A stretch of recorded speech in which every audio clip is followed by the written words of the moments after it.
বিএনপির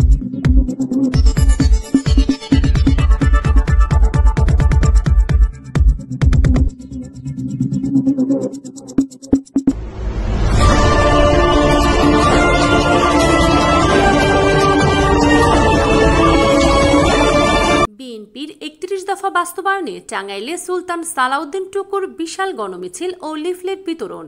দর্শক, নির্বাচনের সংবাদে স্বাগত। শুনছিলেন শিরোনাম, আমাদের সহকর্মী মাহবুব সুমনের তথ্য ও চিত্রে এবার বিস্তারিত। আপনাদের সাথে আছি আমি ফারজানা মৌসুমী। বাংলাদেশ জাতীয়তাবাদী দল বিএনপির ভারপ্রাপ্ত চেয়ারম্যান তারেক রহমান ঘোষিত রাষ্ট্রকাঠামো মেরামতের ৩১ দফা বাস্তবায়নের লক্ষ্যে টাঙ্গাইলে বিশাল গণমিছিল ও লিফলেট বিতরণ করা হয়েছে। মঙ্গলবার ৫ই নভেম্বর বিকেলে লিফলেট বিতরণ ও ধানের শীষের পক্ষে ভোট চেয়ে বিশাল গণমিছিল করেছেন বিএনপির কেন্দ্রীয় কমিটির প্রচার সম্পাদক ও টাঙ্গাইল সদর আসনের মনোনয়ন প্রত্যাশী সুলতান সালাউদ্দিন টুকু। সুলতান সালাউদ্দিন টুকুর নেতৃত্বে গণমিছিল টাঙ্গাইল শহরের পৌর উদ্যান থেকে বের হয়ে শহরের বিভিন্ন সড়ক প্রদক্ষিণ করে পৌর উদ্যানে এসে শেষ হয়। জেলা বিএনপি ও তার অঙ্গ সংগঠনের সর্বস্তরের নেতাকর্মী ও সমর্থকরা গণমিছিলে অংশ নেন। সেই সঙ্গে টাঙ্গাইল শহর সহ ১২টি ইউনিয়নের সর্বস্তরের মানুষের অংশগ্রহণে গণমিছিলটি বিশাল মিছিলে পরিণত হয়।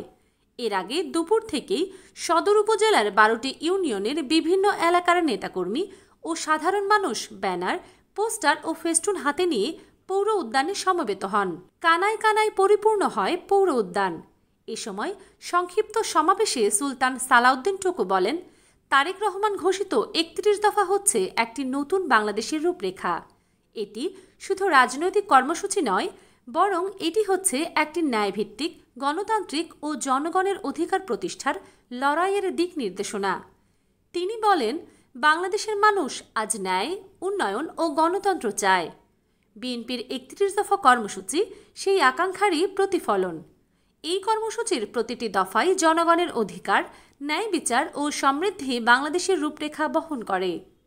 আমরা ঘরে ঘরে মানুষের কাছে এই বার্তা পৌঁছে দিচ্ছি। তিনি আরও বলেন, দেশনায়ক তারেক রহমান এ জাতির আশার প্রতীক। তিনি দেশে ফিরে নির্বাচনী প্রচারে নেতৃত্ব দেবেন, আর তার আহ্বানে দেশের মানুষ ঐক্যবদ্ধভাবে পরিবর্তনের পক্ষে রায় দেবে। লিফলেট বিতরণকালে টুকু ধানের শীষ প্রতীকে ভোট চান। এ সময় তিনি আগামী নির্বাচনে ধানের শীষ প্রতীকে ভোট দিয়ে জয়যুক্ত করার জন্য সকলের প্রতি আহ্বান জানান। মিছিল পূর্ব সমাবেশে বক্তব্য রাখেন বিএনপির কেন্দ্রীয় কমিটির প্রচার সম্পাদক ও টাঙ্গাইল সদর আসনের মনোনয়ন প্রত্যাশী সুলতান সালাউদ্দিন টুকু, জেলা যুবদলের সাবেক আহ্বায়ক কাজী শফিকুর রহমান লিটন, সদর থানা বিএনপির সভাপতি আজগর আলী, জেলা যুবদলের আহ্বায়ক খন্দকার রাশেদুল আলম, জেলা বিএনপির সাবেক সাংগঠনিক সম্পাদক শফিকুর রহমান খান সহ প্রমুখ। দেশ বিদেশের সংবাদ জানতে আমাদের চ্যানেলটি লাইক ও শেয়ার দিয়ে আমাদের সাথে থাকুন।